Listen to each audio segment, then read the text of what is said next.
Hey there, welcome to my back porch. I am out here today. I'm trying to find little corners in my house that I can read excerpts of The Blessed Life to you. And I wanted to be outside because I thought maybe we would hear the birds. And today is day 43 and it's called Consider the Birds. So my creativity is, it's limitless. So I wanted to read this. This is based on Matthew 6:25 through 26. And this is what I wrote on day 43.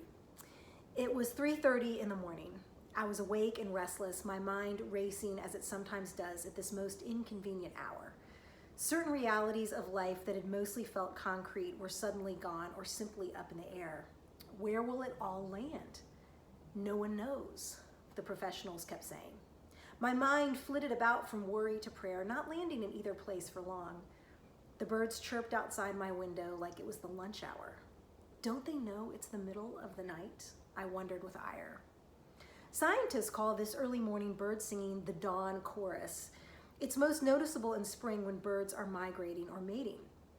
Dawn chorus sounds so delightful, except when you're trying to sleep in the middle of troubles and concerns. And yet maybe this was part of the point Jesus was making. When your treasure is in heaven, your life full of light, and the one you serve is your heavenly Father, you can sing in the middle of a storm, reap during times of scarcity, stay on mission. Birds were a wonderfully accessible illustration on the Galilean hillside where Jesus taught. We can envision a seagull gracefully soaring by or maybe skidding onto the water's surface after having digested a generous portion of freshly caught fish. We can hear Jesus say, consider, observe, look intently at what you see.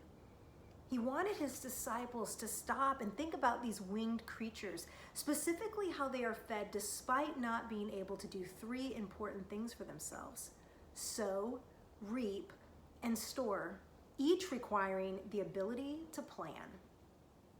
When it comes to how you and I nourish ourselves and ultimately survive, we rely on all three.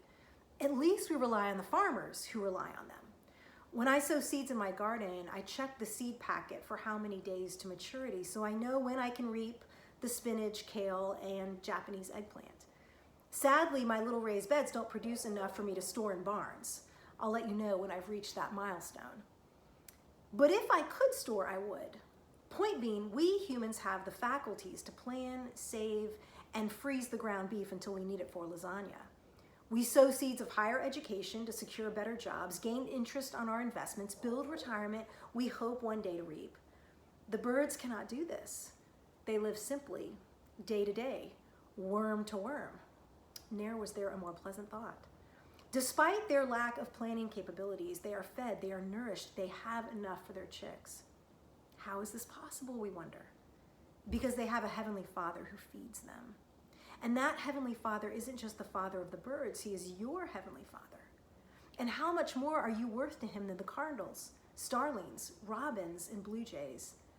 The obvious answer, infinitely more. If what you sowed recently disappeared, what you reaped is no longer enough to be stored into barns, or your savings for tomorrow is being consumed today out of necessity, you can have confidence in your Father who promises to take care of you. So much assurance that in the middle of the night, in the middle of unprecedented times, when you hear the birds chirping with purpose and delight, you can join the hallelujahs of the dawn chorus. If he gives the bird reason to sing, how much more will he give you? Heavenly Father, I place my anxieties about the future in your sovereign care. I trust you to nourish and provide for me and my loved ones because I am worth more to you than the creatures for whom you daily provide. I thankfully receive what you have given me today and trust you will bring what's needed tomorrow. And that is day 43 from The Blessed Life.